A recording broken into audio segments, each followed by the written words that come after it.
Je cherche la protection de Dieu contre le Satan et lapidé, que par le nom de Dieu tout clément et tout plein de miséricorde, que la paix soit sur vous. Bismillahirrahmanirrahim. Assalamu alaikum.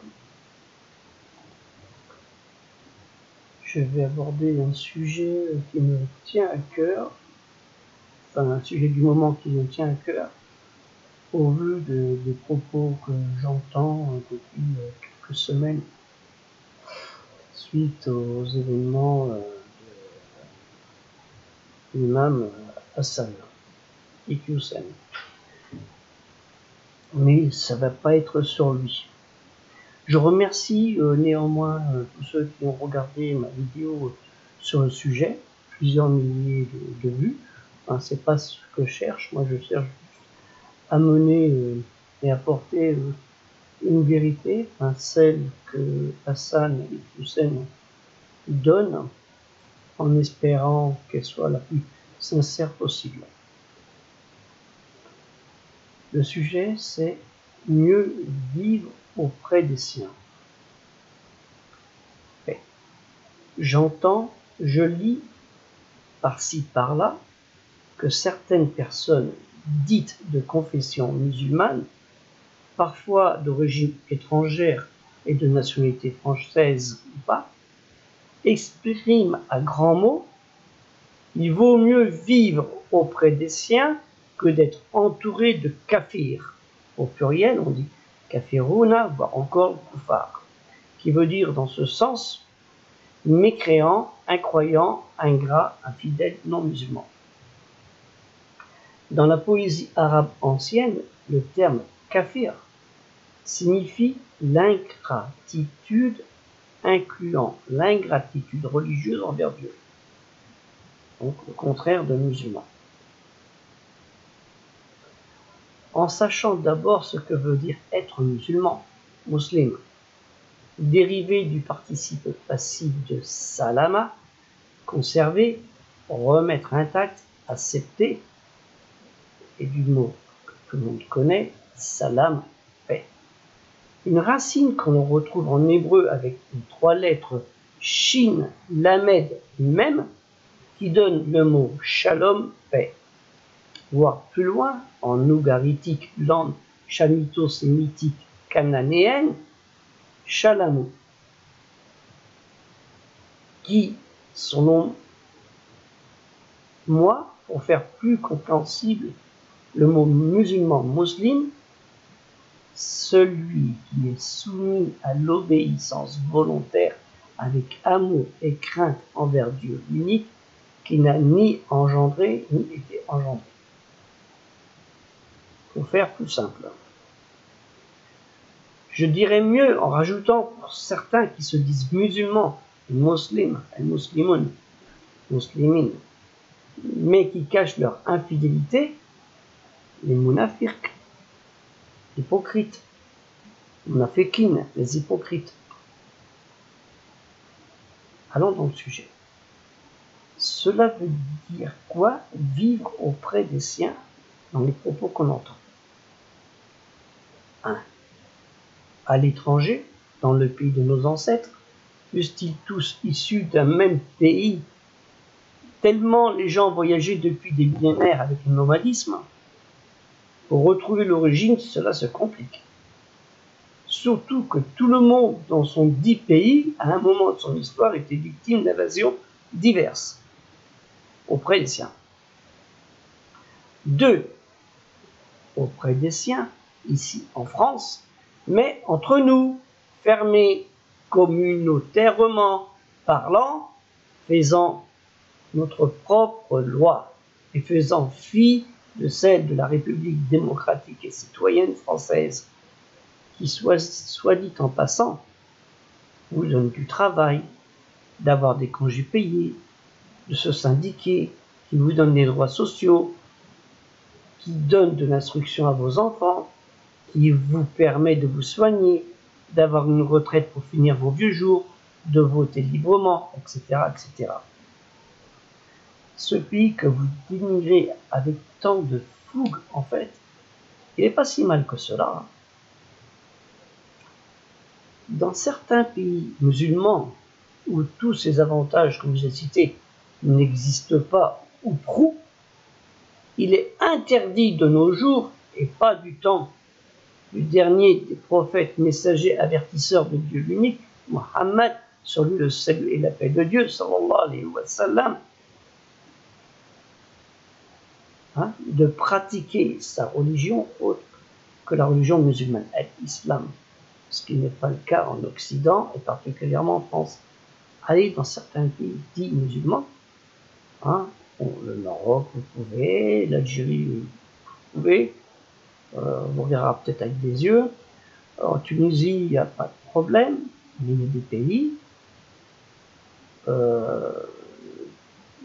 sans faire du prosélytisme, savoir que vous êtes musulman, et dire en plus si c'est un musulman pratiquant, ça va être mal vu, et peut-être même on vous fera quelques misères.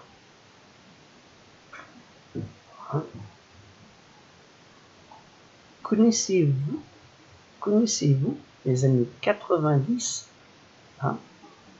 de notre ère, après la prise de Jérusalem en 637, le pacte d'Oumar? Je mets ça en référence que c'est très important. Le pacte d'Oumar, vous connaissez le pacte d'Oumar, 90 ans après la prise de Jérusalem. Il y a eu la prise de Jérusalem en 637, 90 ans après, il y a eu le pacte d'Oumar. Mais attention, il ne faut pas se tromper d'Oumar. Le pacte d'Oumar, on appelle Shurut Oumar, entre ce calife et les monothéistes musulmans, qu'on nomme les gens du livre Aoul al-Kitab, édité en 717.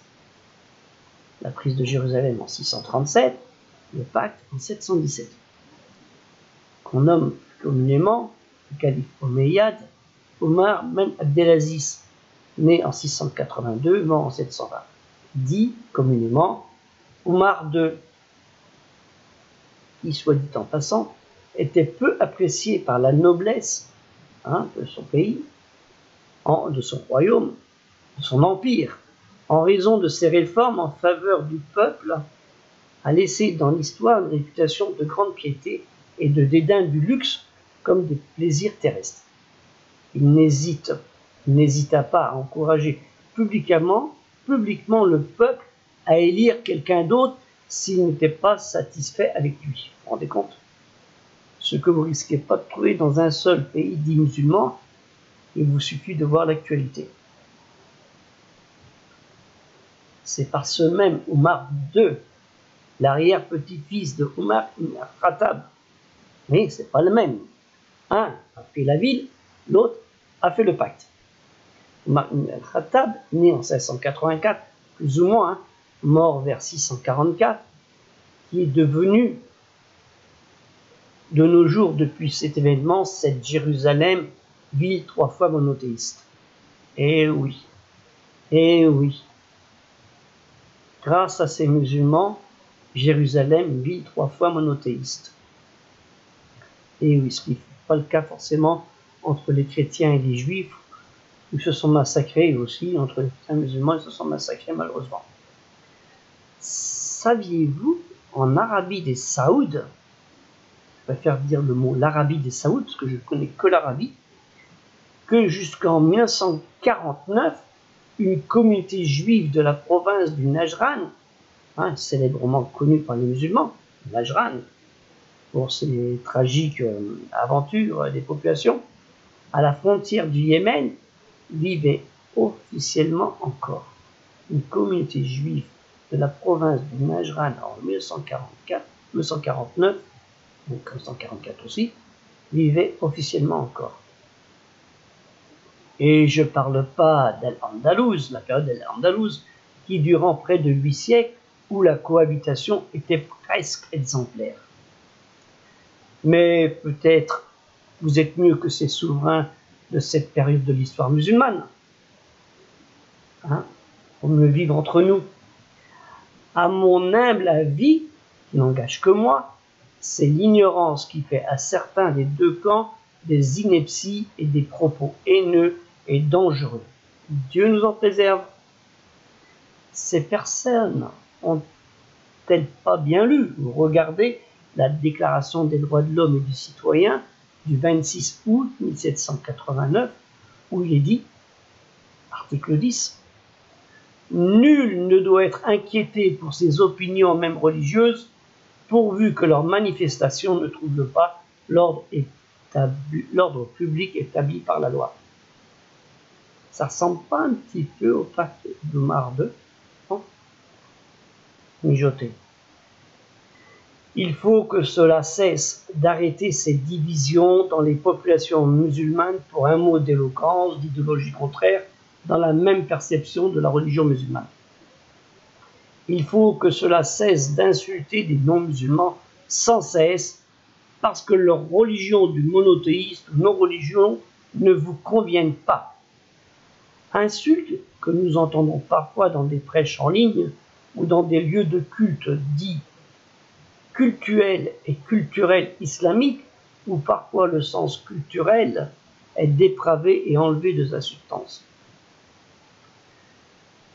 Que dit Dieu le Très-Haut, Allah Ta'ala, dans le Coran, Al-Qur'an, la récitation révélée, le prêche, au début de la sourate 6, Al-An'am, les troupeaux, au verset 108, n'injuriez pas ou n'insultez pas, Wallah tasubbu, dont les mots équivalents en arabe, qui ne sont pas dans le Coran, peuvent se dire pour insulte, maudire, jurer, sab, shatama, hayyar, insulte exaltée à la honte et au déshonneur.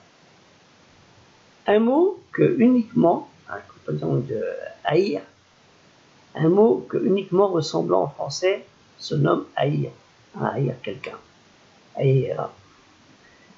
Et alors, c'est pas à vous de rendre des comptes, mais à Dieu le seul juge. Que dit-il, sourate 34, Saba au verset 26, dit notre Seigneur nous réunira, puis il tranchera entre nous avec la vérité, car c'est lui le grand juge, l'omniscient. Kul yajma'u ba'innana rabbuna thumma yaftahu ba'innana bil haqqi wa huwa al-fatahu al-halim. Peut-être vous faille-t-il vous remettre en question pour savoir si vous avez fait un effort pour les aider à comprendre le monothéiste version musulmane et de leur faire souvenir que c'est les personnages connus du Tanakh, la Bible, ou des évangiles du Coran comme Abraham, ses enfants comme Isaac, Ismaïl, que Jacob, nommé Israël, son fils chéri Joseph, comme Moïse, les 12 patriarches, les 12 tribus, on appelle les 12 patriarches, ou les patriarches des 12 tribus d'Israël, de Salomon, de David, de Jean le Baptiste, de Jésus, fils de Marie, de ses compagnons, les apôtres, nous rappellent qu'en fait, de par leur soumission en Dieu l'unique, ils sont tous, en portant le nom d'Hébreux, de Juifs, de Nazaréens, de chrétiens, disciples de Jésus, de Marie, de Jésus, fils de Marie, le nom de musulmans, que nous devons honorer pour leur sacrifice et leur endurance à faire pénétrer la foi de la religion monothéiste dans le cœur des humains, de par ce terme arabe inscrit par exemple dans le marbre et dans vos livres, dans votre livre dit le Coran, Al-Qur'an, la récitation révélée, le prêche, dans la sourate Al-Baqarah, la vache, sourate 2, au verset 136, nous ne faisons aucune distinction entre aucun d'entre eux et à lui nous nous soumettons. La nufariku inna ahadin minnum wa nahnu lahu muslimun. Excusez-moi. Alors pourquoi tant de haine? À cause de tant d'ignorance de part et d'autre. Il est temps de faire une pause. Au cas, nous allons, si nous persévérons dans les dérives dangereuses, où nous sommes en risque de conflits dangereux entre nous-mêmes. Il faut que les musulmans arrêtent de se voiler la face, surtout et au lieu de se diviser, fassent humilité, tolérance envers les citoyens de ce pays non-musulman, de non-musulmans et surtout entre nous. Sinon, nous allons dans une fitna, une sédition, la révolte musulmane française, qui ne présage rien de bien ou de bon. Restons tous sereins, calmes, avec intelligence dans notre foi religieuse monothéiste pure musulmane, face à toute adversité. Je vous rappelle cette noble parole de notre Créateur le tout plein de miséricorde et d'indulgence dans la sourate 94 Al-Inshirah, l'ouverture au verset 5, à côté de la difficulté ou les complications, est certes une facilité, la simplicité. Puisse par ce propos être un espoir de réconciliation et de dialogue plus ouvert que buté dans le mépris et l'idiotie. Sur ce, je vous souhaite bonne fin de milieu de semaine. Il faut que j'arrive à trouver la fin de la vidéo. Faut l'arrêter.